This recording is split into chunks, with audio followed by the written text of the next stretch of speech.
Muy buenas tardes, abogado, compañeros. Mucho gusto, mi nombre es Lester Eduardo Cálex, estudiante de la carrera de Derecho de la Universidad Nacional Autónoma de Honduras. En esta ocasión, en la clase de Derecho Laboral Especial, me toca explicar acerca de los artículos 1 y 2 del Código del Trabajo en lo que se refiere a las disposiciones generales. Sí, muy bien sabemos que el derecho al trabajo es un derecho inconcluso, ¿verdad? El derecho al trabajo solamente fija derechos y obligaciones mínimas de empleados y trabajadores. Estos derechos varían de forma progresiva según evolucionan los cambios sociales y el progreso crea nuevas necesidades. El derecho al trabajo no puede quedar sellado ni ser inmutable. El derecho tan solo es la vida escrita en forma de ley. El derecho y las leyes tan solo permiten a los trabajadores y los empleados cumplir felices con sus obligaciones, como el agua formando sus propios caudales y construyendo el futuro de nuestra sociedad. El artículo 1 nos habla acerca de la relación regulada entre el patrono y el trabajador, ya que la Constitución de la República lo menciona en su artículo 135. Sabemos que las leyes laborales estarán inspiradas en la armonía entre el capital y el trabajo como factores de producción. El Estado debe tutelar los derechos de los trabajadores y al mismo tiempo proteger el capital y el empleador. Todo el Código del Trabajo ha debido responder a esas exigencias conciliatorias y de garantizar una bien entendida justicia social, asegurando al obrero una vida decorosa y al patrono una compensación equitativa de sus inversiones pecuniarias, la vía por la cual el Estado moderno introduce un decisivo factor de equilibrio y pacificación en la intensa lucha económica de las clases sociales. Es inherente, quiérase o no, a la organización capitalista. Y si el código no se penetró en ese criterio rector, nada importa que se inicie con una declaración teórica transcribiendo la norma constitucional para prevenir a sus destinatarios de que regula los intereses obreros patronales sobre una base de justicia social, que efectivamente ellos se cumplen en todo el Código de Trabajo. Esa cosa depende en forma exclusiva de cada una de las disposiciones. El artículo 2, como dicen, que todas las disposiciones del Código sean de orden público. Bueno, esta excepción es más objetiva, que este orden se traduce en la idea de que es inderogable por las manifestaciones de la voluntad privada. El mismo código establece las excepciones, ¿verdad? Sin embargo, hay preceptos con relación a los cuales la propia ley admite los invalida en el convenio de las partes. Así, la obligatoriedad de las remuneraciones del servicio extraordinario en una hipótesis especial será eficaz por el acuerdo conjunto de obreros y patronos. Obligan a todas las empresas, explotaciones o establecimientos, así como a las personas naturales. Existen las siguientes excepciones, ¿verdad? En el artículo 2, en las excepciones, nos menciona que las explotaciones agrícolas o ganaderas que no ocupen permanentemente más de 10 trabajadores. Sin embargo, les serán aplicables disposiciones del título 4 de este código, capítulo 4, relativo a los salarios. Los empleadores públicos nacionales, departamentales y municipales están exentos.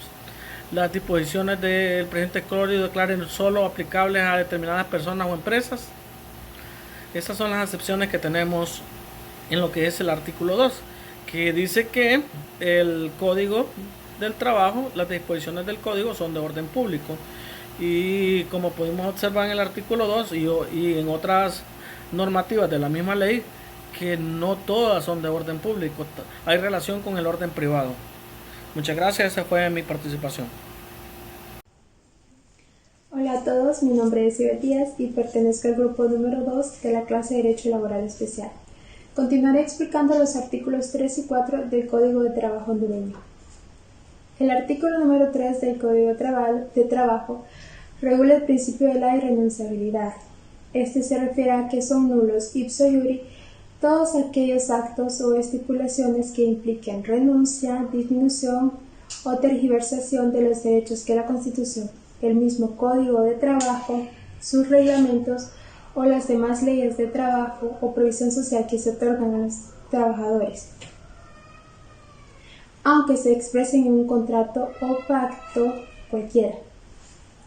Este principio es verdaderamente fundamental, dentro del derecho de trabajo, ya que aunque se hayan establecido condiciones que lleguen a implicar la renuncia, la disminución o tergiversación de los derechos de un trabajador en un contrato u otro pacto, y aunque estos hayan sido aceptados por el mismo trabajador, nunca tendrán valor y se quedarán siempre sin ningún efecto, juicio o perjuicio del trabajador. Continuando con el artículo número 4 del Código de Trabajo, nos dice que el trabajador es toda persona natural que preste sus servicios personales, materiales o intelectuales a otra persona u otras personas naturales o jurídicas bajo una relación de dependencia o subordinación y en virtud de un contrato de trabajo.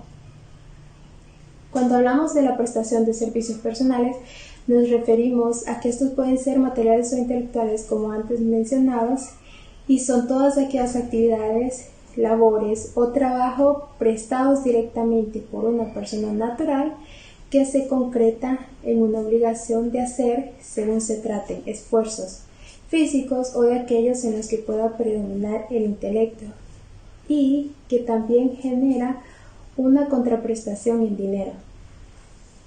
Y para que se pueda dar por configurado un contrato de trabajo, basta con la prestación de servicios, el vínculo de dependencia o subordinación, y cuando hablamos de este vínculo nos referimos a la relación de patrono y trabajador en una empresa, y por último el pago de una remuneración adecuada económica según la prestación que ofrezca el trabajador para la empresa. Y con esto concluye mi exposición. Muchas gracias por su atención. Buenas noches, compañero. Buenas noches, abogado. Mi nombre es Blanca Dugón, soy integrante del grupo número 2 y yo les voy a hablar del artículo 5 y del artículo 6 del Código de Trabajo. El artículo 5 habla sobre el patrono, que el patrono es toda persona natural o jurídica, particular o de derecho público que utiliza los servicios de uno o dos personas por medio de un contrato o relación de trabajo. Cuando nosotros hablamos de personas naturales nos referimos a contratistas, a programadores, a trabajadores independientes o comerciantes, etc. Y cuando hablamos de personas jurídicas nos referimos a la empresa privada como el molino harinero, la cervecería, la Pepsi, etc. Y derechos públicos nos estamos refiriendo a entes gubernamentales como las municipalidades, ENEO, Ondutel. Hoy les voy a hablar sobre de los representantes del patrono, que son los directores, los gerentes, los capitanes de barco y en general toda persona que en nombre de otra ejerza funciones de administración o dirección, y que a la vez estos les dan la facultad para que puedan dirigir al trabajador. Bueno, esta ha sido toda mi participación. Muchas gracias y buenas noches. Buenas tardes, soy María Magdalena Hernández Iriarte, pertenezco a la Universidad Autónoma de Honduras. Estoy en la clase de laboral especial, que es la que imparte el abogado Marco Tulio Cartagena. Pertenezco al grupo número 2 de la clase de las 15 horas de la tarde. Vamos a hablar de las disposiciones generales del título 1 y del capítulo único de las mismas disposiciones generales. Y voy a impartir el artículo 7 y 8. Vamos a empezar a hablar del artículo 7, donde dice que del intermediario, como toda persona natural y jurídica, particular o de derecho público, que contrata en nombre propio los servicios de uno o más trabajadores para que ejecuten algún trabajo en beneficio del patrono. Del artículo 7 del laboral se desprende que el contrato de trabajo es una convención bilateral, consensual, honorosa, principal, nominada y de tacto sucesivo, por lo cual un trabajador y un empleador se obligan recíprocamente aquel a prestar servicios personales bajo dependencia y subordinación continuos, y a este entregar una contraprestación permanente continua en dinero. Este último queda obligado solidariamente por la gestión de aquel para que con él los trabajadores, en cuanto se refiere a los defectos legales que se deriven de la misma Constitución, del presente Código, de sus reglamentos y las disposiciones de previsión social. Este mismo artículo dice que el contrato individual de trabajo es una convención por la cual el empleador y el trabajador se obligan recíprocamente a prestar servicios personales bajo dependencia y subordinación del primero, y aquel a pagar estos servicios una remuneración determinada.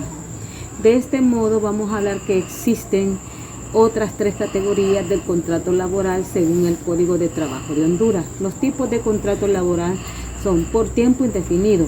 Tiempo indefinido, en este tipo de contratos se tiene fecha de inicio de la contratación, pero no una fecha de finalización. Hay un contrato por tiempo limitado y hay un contrato por obra o servicios determinados. El periodo de prueba de cada contrato no puede exceder de 60 días. Es la etapa inicial del contrato de trabajo y tiene por objeto por parte del patrono apreciar actitudes del trabajador y por parte de la convivencia de las condiciones de trabajo. ¿Cuáles son los beneficios de un contrato laboral? Este documento beneficia tanto a los empleados como a las mismas empresas, pues establece diferentes obligaciones y responsabilidades de ambas partes. Asimismo, ayuda a tener todo un tipo de trato de manera legal y ordenada. Continuamos con el artículo 8, donde dice que en caso de conflicto entre las leyes de trabajo de previsión social con la de cualquier otra índole, deben de predominar las primeras. No hay preeminencia en las leyes de previsión social y las de trabajo. Cuando dice que ya no hay preeminencia entre las leyes de seguridad y las de trabajo, nos deja bien claro lo que dice el artículo 9 del mismo Código de Trabajo. Contrato individual. El contrato individual de trabajo es el convenio con virtud del cual una persona se compromete para con otra u otras prestar sus servicios lícitos y personales bajo su dependencia por una remuneración fijada por el convenio de la ley, el contrato colectivo o la costumbre. Seguimos y con la especificación del orden público, porque son de orden público. El orden público es la situación de normal funcionamiento de las instituciones públicas y privadas, en las que las autoridades ejercen sus atribuciones propias y las personas ejercen pacíficamente sus derechos y libertades. Está estrechamente relacionado con el objeto de legitimidad, con el ejercicio del poder político y el consenso social. Desde el punto de vista del derecho civil, el orden público es el conjunto de principios jurídicos, políticos, morales y económicos obligatorios para conservar el orden social del pueblo en una época determinada. Continuamos con la ley del orden público. Es la ley que lleva una protección estatal inviolable, que la lleva porque el poder que gobierna la organización social estima conveniente política jurídica que tal norma sea particularmente protegida para que actúe inflexiblemente. El orden público se refiere al Estado, a la cosa pública. En tal sentido fue diferido por Arium como el orden material y exterior, considerado como estado de hecho opuesto al desorden, como estado de paz opuesto al estado de perturbación. De este modo, en derecho privado, el orden público actúa como un límite de la autonomía de la voluntad, en virtud de la cual resaltan nulos los actos o contratos cuyo contenido sea contrario a los intereses colectivos de una comunidad, manifestados en principios y reglas de derecho. El concepto de orden público laboral significa incorporar a la Constitución Política de la República un conjunto de preceptos que contengan los principios esenciales de la materia, lo que se traduce en varias consecuencias favorables. La primera, su permanencia en el tiempo fijando claras reglas para todos los agentes sociales y económicos. La segunda, que que simples leyes comunes no pueden efectuar su validez y o permanencia. La tercera, que si leyes comunes afectan derechos garantizados, puede pedirse a su respecto su inaplicabilidad por causa de la constitucionalidad. Eso es todo. Hasta aquí concluimos. Buenas tardes, compañeros, abogados. Mi nombre es Marcelo Pineda, integrante del grupo número 2 de la clase laboral especial. En esta oportunidad abordaré el tema de lo que contempla el artículo número 9 sobre la revisión del contrato. Este artículo dice que todo contrato puede ser revisable cuando surjan imprevistos que alteren la normalidad económica, ¿verdad? Esto se refiere o hace referencia cuando un contrato de trabajo se trastoca lo que es el salario, ¿verdad? Estamos hablando de, para poner un ejemplo, un contrato de trabajo donde una persona sea contratada que va ganando X cantidad de dinero y empieza ganando, por decirlo así, 11.000 lempiras mensuales, y al pasar el año, pues esta persona le dicen que si quiere seguir trabajando le van a pagar, pero le van a pagar, es decir, el salario mínimo, ya no puede seguir ganando esa cantidad por X o Y razón, ¿verdad? Que la empresa ya no lo pueda pagar o por cualquier razón que ellos quieran justificar que no pueden pagarle esa cantidad. Sin embargo, la persona fue contratada y ofrecido un salario que ahora la empresa no quiere cumplir. Entonces, en este momento es donde la persona puede poner la denuncia y el Ministerio de Trabajo hará las inspecciones correspondientes, ¿verdad? El mismo artículo dice que esta solicitud se hará de conformidad con el artículo 71. Cabe destacar que el artículo 71 menciona sobre lo de las convenciones de trabajo, es decir, las convenciones colectivas o el convenio colectivo de trabajo. Este es un contrato que se firma entre la empresa, entre los sindicatos y la empresa. Es decir, que un sindicato, en base al poder que tiene y en representación de los empleados, firma lo que son salarios, jornadas de trabajo, beneficios como vacaciones, la capacitación profesional, etcétera. Asimismo, cabe mencionar que cuando interviene el Ministerio de Trabajo, estas colectividades pues no se tocan, simplemente se verifica lo que es la anomalía y se corresponde a la justicia determinar si corresponde o no una sanción para esta empresa.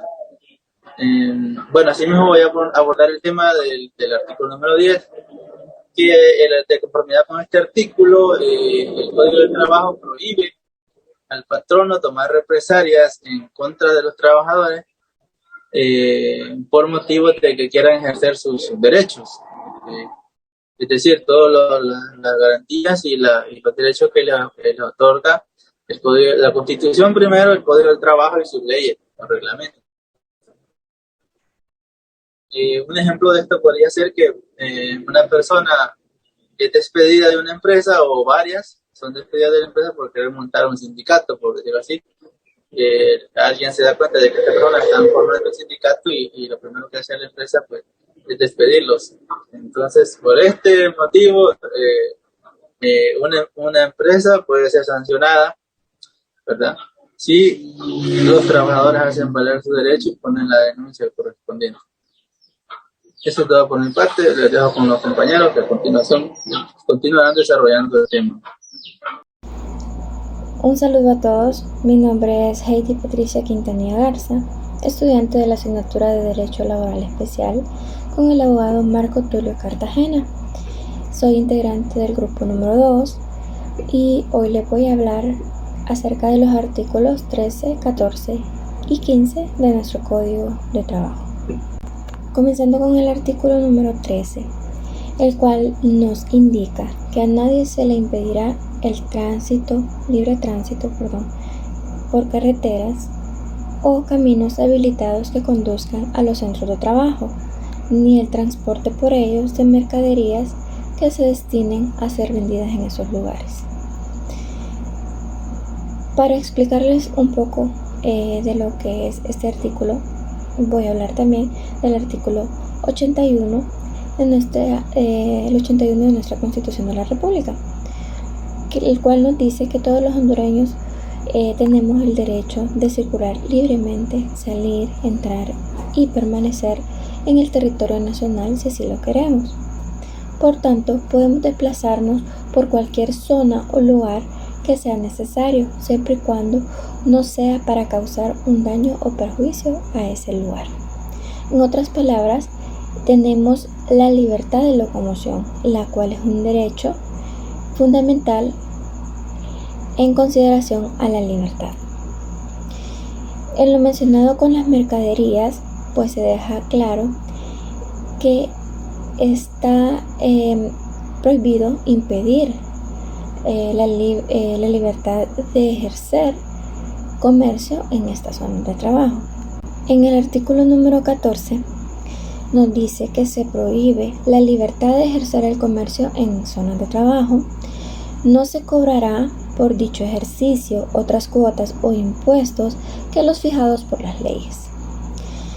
En este artículo se menciona la libertad de ejercer el comercio en las zonas de trabajo. Y como se menciona en el artículo 422 de nuestro Código de Comercio, los comerciantes deben de ejercer sus actividades de acuerdo con la ley, siempre y cuando no se perjudique al pueblo ni a la economía nacional. Sobre las cuotas e impuestos, es claro que ninguna persona o empresa deberá de cobrar una cantidad de dinero o cuota de a los comerciantes, puesto que ya existen impuestos que están fijados por la ley. Por último, les hablaré del artículo número 15. El artículo número 15 nos dice que se prohíbe en la zona de trabajo la venta o introducción de bebidas o drogas embriagantes o estupefacientes, las lindes de gallos, los juegos de azar y el ejercicio de la prostitución. Es entendido que esta prohibición se limita a un radio de 3 kilómetros alrededor de cada centro de trabajo establecido fuera de las poblaciones, ya que en cuanto a estas últimas rigen las disposiciones de las leyes y reglamentos respectivos. Con este artículo pues tenemos claro que esas cosas son prohibidas en los lugares dentro y fuera de los trabajos. Esto ya que el consumo de alcohol y de otras drogas tiene una elevada prevalecencia en la sociedad en general y también entre la población trabajadora, repercutiendo sobre el medio laboral. ¿En qué sentido? Que si los trabajadores consumen drogas o alcohol antes de ingresar a sus labores, pueden producir accidentes laborales, incapacidades y disminución de la productividad, por lo que se valora la necesidad de una política en el medio laboral encaminada a prevenir o minimizar los riesgos laborales derivados del consumo de estas sustancias. Gracias. Hola, soy Jessica Romero, estudiante de la carrera de Derecho. Yo continuaré con lo que es el análisis de los artículos 16, 17 y 18 de nuestro Código de Trabajo. El artículo 16 hace referencia a lo que es el idioma español, es decir, su uso obligatorio. Este artículo prohíbe lo que es el idioma extranjero dentro de las instalaciones de trabajo, es decir, en las empresas o industrias que pues tengan su personal laborando. Es decir, que se prohíbe que se lleven a cabo o que se den órdenes, instrucciones, avisos, así también como volantes o comunicados en otro idioma que no sea el español. En este mismo artículo también se contempla lo que es que las personas que tienen cargo de dirección, es decir, aquellas personas que vigilan o controlan lo que son las labores, tienen que hablar el idioma español. Puede ser que si una persona del extranjero tiene el cargo de inspeccionar o de vigilar a los trabajadores, pues tiene que tener como requisito, ¿verdad?, hablar lo que es nuestro idioma. El artículo 45 de nuestro Código Civil también hace referencia a lo que es el idioma legal, donde dice que el idioma legal en nuestro país es el castellano. Por lo tanto, pues las oficinas o entidades públicas no podrán usar otro idioma en sus actos, incluso libros. Así como también los libros de cuenta de los empresarios, comerciantes, banqueros, tienen que estar transcritos en nuestro idioma, que es el español o el castellano. También podemos encontrar que el artículo número 6 de la Constitución de la República respalda lo que es lo del tema del idioma, ya que dice que el idioma oficial de Honduras es el español. Por lo tanto, el Estado protegerá su pureza e incrementará su enseñanza. Es decir, que es necesario y muy importante que a los niños y a los jóvenes se les inculque más lo que es nuestro idioma, porque muchas veces se le toma más importancia a lo que son los idiomas extranjeros, como ser el inglés. Muchas escuelas lo que les interesa es que los niños aprendan inglés y dejan a un lado lo que es pues nuestro idioma. En el artículo número 17 encontramos lo que es el principio de gratuidad de los actos y actuaciones. Es decir, que este principio exime lo que es el pago de impuestos de papel, sellado y timbres para todos aquellos documentos y actuaciones que se transmiten ante las autoridades de trabajo. Es decir, que los servicios de los funcionarios ante los particulares, digamos los trabajadores, pues deben ser meramente gratuitos. Un ejemplo de ello sería acudir a la Secretaría de Trabajo y solicitar un cálculo de prestaciones, y esto pues la Secretaría tiene que realizarlo gratuitamente.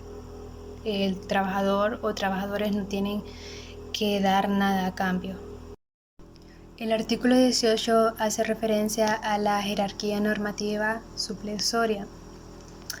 En este artículo pues podemos apreciar que los casos que no estén previstos pues en el Código de Trabajo o en sus reglamentos o demás leyes, pues se tiene que resolver en otros términos. Es decir, que si el código no dispone de preceptos importantes para llevar a cabo una solución de un conflicto, pues se deben acudir a lo que son otros términos. En primer término, pues serían los principios generales del trabajo, como ser el principio protector, el principio de irrenunciabilidad, el de continuidad de la relación de trabajo, condición más beneficiosa o igualdad de trato. Es decir, que a través de principios como los que acabo de mencionar, se puede llevar a cabo un caso que posiblemente podamos encontrar solución de este, pues en algún principio o algunos principios de el derecho de trabajo.